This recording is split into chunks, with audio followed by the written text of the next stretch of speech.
Pixar movies are always sliding on a scale between great Pixar movies or they feel more like the generic Disney type movies. So where does the newest one fall? Let's talk Luca.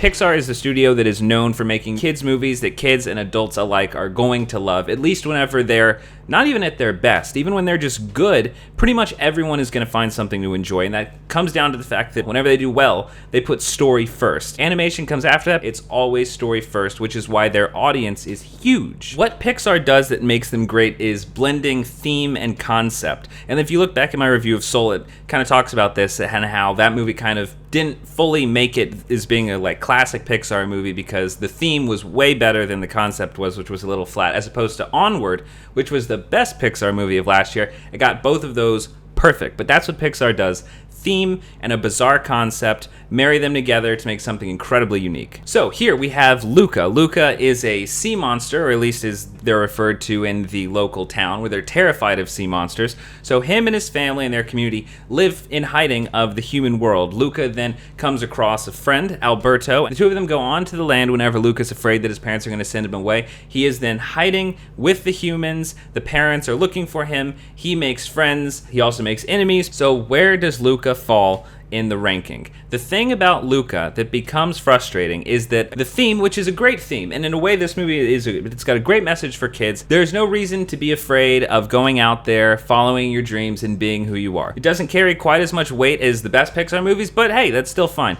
But the theme of the movie is not the problem. It's that the theme is talked about in every conversation. The idea of be courageous, be who you are, don't be afraid, or you're going to go and do something that's dangerous. But hey, look, if it's what you want to do and it's who you are, then you got to go and do it. Again, fine message, but everyone talks about the thing all the time. Pixar is known for wearing its themes on its sleeves. It's part of what they do really well. It's part of what makes their stories unique. But this one is so heavy-handed.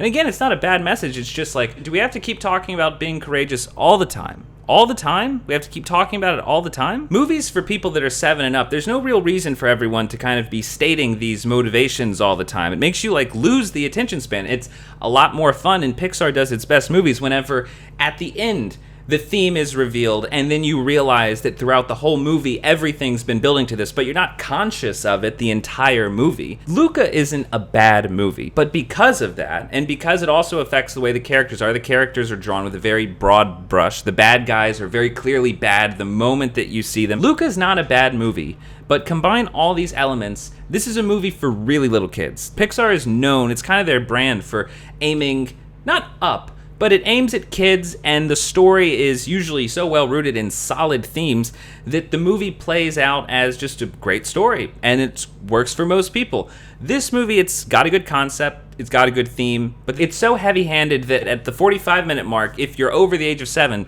you pretty much know what's going to happen. Again, I'm not saying it's bad. About 30 minutes in, you kind of realize that the underwater stuff was not all that exciting. It's not one of their better worlds.